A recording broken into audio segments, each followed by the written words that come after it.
Pero ya que hablamos de secretos oficiales, permítanme al menos que aquí no mintamos y digamos y llamemos a las cosas por su nombre. La primera, San Francisco es un barrio de Bilbao y no es un barrio marginal, es un barrio obrero y es un barrio pobre, pero es un barrio con conciencia. Probablemente por eso, tienen estos votos los señores de Vox que van a dar un mitin. Estos. No lo estoy diciendo en términos retóricos. Óscar Matute lo vuelve a hacer. En una intervención que encendió el Congreso como gasolina al fuego, el diputado de Bildu dejó en ridículo a los voceros de Vox con un repaso brutal que sacudió hasta los cimientos del hemiciclo. No solo desnudó la hipocresía del Estado español al seguir ocultando secretos firmados por el mismísimo Franco, sino que además se burló sin piedad del desubicado intento de la ultraderecha de provocar en barrios obreros como San Francisco, en Bilbao. Con una sola frase, Matute fulminó a Vox. Estaban tan perdidos como el Ku Klux Klan en Harlem. Una frase demoledora que quedará para la historia. No se salvó nadie, desde los nostálgicos del franquismo hasta los defensores de secretos inconfesables. Una intervención para enmarcar. Nosotros creemos y queremos constatar la primera cuestión, y es que es junio del 2020 y estamos hablando de una ley de 1968, firmada por un dictador fascista, Francisco Franco Bamonde. Eso ya en sí mismo es una anomalía histórica que debería hacernos reflexionar. Pero además de eso, y por si faltaran pocas cosas, hemos tenido la oportunidad de escuchar discursos de involución democrática, discursos de añoranza de tiempos pretéritos que se basaban en la ocultación, se basaban en la persecución del disidente, precisamente con etiquetas como las que el señor Esteban ha señalado en su intervención. Estamos hablando, por tanto, de derogar una ley, la Ley de Secretos Oficiales de 1968, repito, firmada por el dictador fascista Francisco Franco Bamonde. Esa misma ley no establecía plazo alguno y no establecía plazo alguno para la desclasificación de los papeles y dejaba al arbitrio de la autoridad política o militar el poder hacerlo en algún momento. Ya que la autoridad militar tuviera algún tipo de fundamento en 1968 podía ser cuestionable, pero una dictadura, pero que en el 2020 siga teniendo ese papel también dice bastante de la eficiencia y de la calidad democrática del Estado español o del camino que le queda por recorrer para poder señalarse, como hacen a menudo, y en esto no se diferencian la mayoría de partidos políticos, como una democracia plena y de derecho. Solo se desclasifican en momentos puntuales y poco relevantes. Y algunos ejemplos ha habido a lo largo de la historia, siempre con una utilidad política finalista, siempre con una lectura parcial de los papeles a desclasificar. Podríamos hablar de los papeles del 11M, podríamos hablar de cómo en una semana se desclasificaron papeles, unos pocos, para intentar afianzar una teoría absolutamente espuria y falsa con la que había sido ETA la autora de los atentados del 11M. Para eso no hubo que esperar mucho tiempo, para eso no hubo una clasificación permanente, para eso hubo intencionalidad política. Pero podríamos hablar también de por qué se esconden esos papeles. ¿Qué democracia necesita esconderse de los ciudadanos? ¿Qué democracia interpreta la defensa de los ciudadanos y ciudadanas como una obligación que les impide decirles la verdad? Creo que alguien que fue ministro en el Estado español, alguien que falleció hace no mucho tiempo, decía que la gente se merece un gobierno que no les mienta. Nosotros exhortamos al actual gobierno a que cumpla esa frase, a que no les mienta, porque una manera de mentir es ocultar la verdad. Una manera de mentir es no decir qué pasó con la guerra sucia, qué había detrás del plan Zen que se aplicó en la guerra sucia contra Euskal Herria, qué existía detrás de los GAL, por qué solo se juzgaron unos pocos asuntos en relación con los GAL que tenían que ver con Lasa y Zabala y que tienen que ver con la desclasificación de unos papeles que a instancia judicial y tras una filtración de una persona que fue condenada por un tribunal militar a 7 años, el señor Perote pudo dar lugar a la causa y al juicio. ¿Por qué siguen sin esclarecerse todos esos crímenes en Euskal Herria o en el territorio de Euskal Herria? Pero tendríamos que hablar también de la memoria histórica y tendríamos que hablar de qué ha hecho el Estado español desde el 36 hasta ahora, que es tan impúdico como para que vea la luz, que es tan peligroso para la defensa del ideal perpetuo, como una llama del Estado español, para que no pueda conocerse. Eso es todo lo que hay detrás. Y habría que hablar, claro que sí, del 23F. Habría que hablar de los elefantes blancos. ¿Por qué no? Si en esta Cámara se ha hablado de elefantes muchas veces para hablar de una lectura política que hacía el Partido Demócrata con lo del elefante y la habitación, pues hablemos del elefante blanco y hablemos del recuerdo permanente de los tiros en la cúpula de esta Cámara y veamos qué había detrás. ¿Por qué tenemos miedo a eso? ¿Por qué creemos que la ciudadanía es menor de edad para entender qué es lo que realmente ha tenido que hacer el Estado para guardarse, no se sabe muy bien de qué y de quién y sobre todo cómo? Se dice también que el pueblo que no conoce su historia está condenado a repetirla. Y una manera de que no conozcan su historia es manteniendo clasificados los secretos del Estado.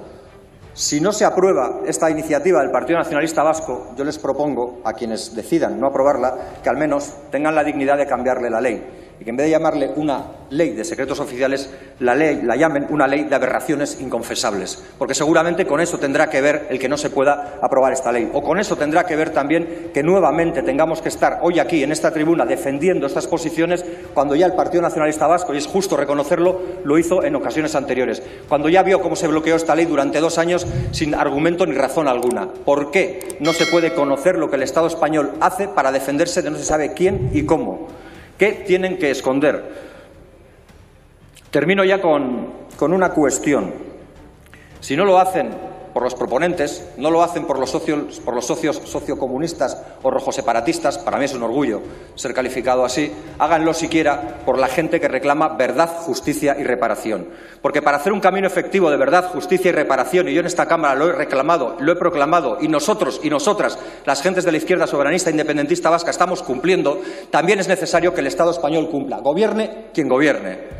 Que le quede claro, esto no es un ataque directo a ninguna formación política, lo sería, en todo caso, a todos aquellos que les niegan la verdad, justicia y reparación a todas las víctimas de la violencia de Estado, que también se encuentran en los papeles clasificados. Háganlo también por Germán, por la plataforma San Fermín 78 Gogoan. Háganlo por los obreros del 3 de marzo, que está muy bien acordarse de Alberto y de Joaquín, de los 2 obreros sepultados en Zaldívar. Lo que realmente les honraría es sepultar los ideales xenófobos y los ideales racistas y los ideales de exclusión que en esta Cámara se escuchan. Eso habría que sepultar en Zaldívar y no los cuerpos de esas 2 personas.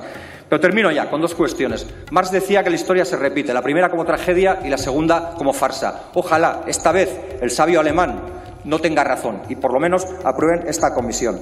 Pero ya que hablamos de secretos oficiales, permítanme al menos que aquí no mintamos y llamemos a las cosas por su nombre. La primera, San Francisco es un barrio de Bilbao y no es un barrio marginal, es un barrio obrero y es un barrio pobre, pero es un barrio con conciencia. Probablemente por eso, tienen estos votos los señores de Vox que van a dar un mitin. Estos. No lo estoy diciendo en término retórico figurado, lo estoy diciendo en término real y literal. Un voto. Probablemente lo que es marginal, lo que es conflictivo, es ir allí a provocar con discursos xenófobos, incendiarios y racistas, amenazando a toda la población de ese barrio. En definitiva, seguramente estaban tan perdidos como un militante del Ku Klux Klan en Harlem.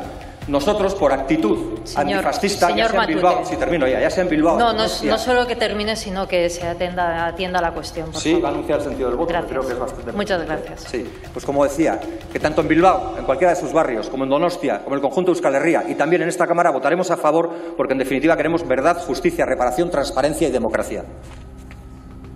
Gracias, señor Matute. Lo que ocurrió en el Congreso con Óscar Matute no fue un simple discurso más. No fue una réplica protocolaria ni una intervención para el archivo. Fue una auténtica demolición política, una descarga de coherencia y valentía que dejó al grupo parlamentario de Vox absolutamente noqueado, sin capacidad de respuesta, sin recursos retóricos, sin argumentos, sobre todo, sin dignidad. Matute no se limitó a señalar la ignorancia, la hipocresía y el odio que destila la ultraderecha española. Les arrancó la máscara en público y los dejó como lo que realmente son, una caricatura rancia del franquismo más miserable, disfrazada de patriotismo barato y de una España que ya no existe. La frase que quedará grabada en la memoria colectiva, esa que les comparaba con el Ku Klux Klan perdido en Harlem, no fue un chascarrillo.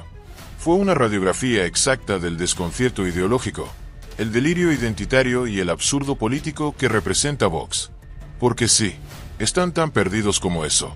Porque sí, representan una anomalía democrática en un país que se desangró durante décadas precisamente por culpa de los que ahora pretenden reescribir la historia con banderas, con amenazas, con insultos y con discursos vacíos que solo buscan sembrar odio entre los pueblos del Estado. Y es que lo de Vox no es política, es resentimiento. Es miedo a la igualdad. Es un grito histérico desde los escombros del franquismo, un intento desesperado de restaurar privilegios que el avance social, político y cultural les ha quitado. Por eso no soportan a voces como la de Matute. Por eso les duele tanto escuchar a alguien que no solo habla desde la izquierda transformadora, sino desde el antifascismo sin complejos, sin ambigüedades y sin miedo. Porque Oscar Matute no vino a parlamentar con la ultraderecha, vino a desenmascararla. Y eso les duele. Les escuece. Les hace perder los papeles. Porque cuando Matute les recordó que sus referentes están más cerca de los verdugos que de las víctimas, cuando les señaló que su discurso es una continuación del fascismo de siempre con un envoltorio mediático moderno, se quedaron sin nada que decir. ¿Qué podían responder? Que no es cierto. Que no están constantemente criminalizando a migrantes, mujeres, sindicalistas y vascos, que no han salido en masa a aplaudir cada intervención franquista en el Parlamento, que no han apoyado golpes institucionales y judiciales para derrocar gobiernos legítimos. Lo que Matute hizo fue devolverles al fango del que nunca han salido. Y no con odio, sino con datos. No con mentiras, sino con hechos. Porque a diferencia de la ultraderecha, que vive de eslóganes y fake news, Oscar Matute puso sobre la mesa una realidad que muchos quieren ignorar, que el verdadero problema de España no es la pluralidad, sino quienes quieren uniformarla a golpe de represión y de censura. Que el verdadero problema no son las naciones del Estado que reclaman dignidad y respeto, sino quienes no aceptan que la democracia es diálogo, acuerdo, y sobre todo, justicia social. Matute, con la serenidad de quien sabe de dónde viene y hacia dónde va, les recordó que el futuro no les pertenece, que por mucho que vociferen, por mucho que desprecien, por mucho que intenten imponer su modelo retrógrado de país, hay millones de personas que no están dispuestas a ceder ni un solo derecho, ni un solo espacio, ni una sola conquista ante quienes desprecian la memoria, la diversidad y la libertad. Y eso es lo que hace que intervenciones como la suya se vuelvan virales, que recorran las redes, que prendan la chispa de quienes creían que en la política ya no quedaba dignidad. Porque lo que vimos no fue solo a Matute respondiendo a Vox. Fue una voz colectiva. Fue la voz de quienes han resistido décadas de estigmatización. Fue la voz de quienes han enterrado a compañeros asesinados por fascistas, de quienes han levantado cooperativas en barrios abandonados por el Estado, de quienes han construido redes de solidaridad donde otros solo pusieron fronteras y muros. Fue la voz de quienes saben que la política no se hace con odio, sino con esperanza y con lucha. Y eso, precisamente eso, es lo que Vox no puede soportar. No pueden soportar que existan personas que no se arrodillan ante su histeria, que no se arrugan ante sus amenazas, que no se callan ante sus mentiras. Por eso intentan expulsarlos del debate público. Por eso piden ilegalizaciones. Por eso repiten día tras día que Bildu es ETA, que la izquierda es Venezuela, que el feminismo es un cáncer, que los migrantes son un peligro. Porque no tienen otro proyecto. Porque no tienen otra propuesta. Porque no tienen absolutamente nada que ofrecer a una sociedad cansada, precarizada y harta de que el poder solo cambie de manos para seguir beneficiando a los mismos. Matute les ha señalado como lo que son, los peones de un poder económico que les utiliza para dividir al pueblo, para distraer de la corrupción estructural, para impedir que la gente hable de lo importante, del precio de la vivienda, de los sueldos miserables, de la sanidad pública que desmantelan día a día. Porque mientras ellos agitan la bandera, los fondos buitre compran barrios enteros. Mientras ellos gritan España, hay familias que no pueden poner la calefacción. Mientras ellos se disfrazan de patriotas, entregan el país al capital más salvaje. Y si hay algo que define a Oscar Matute, es precisamente eso.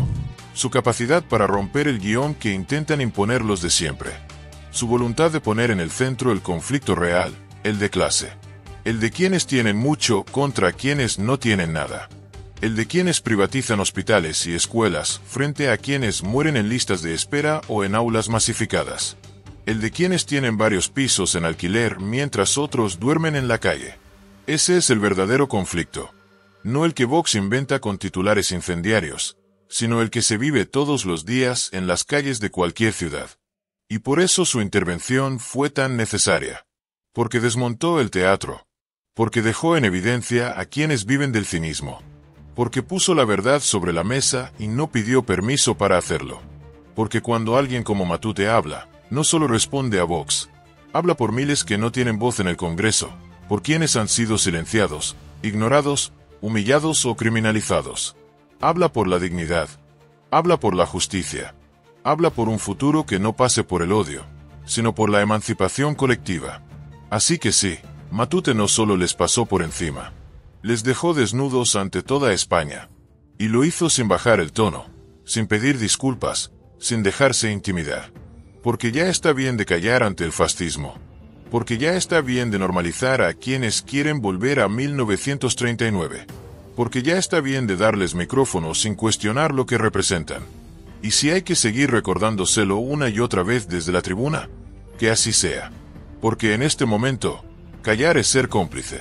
Y Oscar Matute dejó claro, una vez más, que él no está aquí para callar. Está aquí para combatir. Y lo está haciendo con la verdad como bandera y con el pueblo como escudo.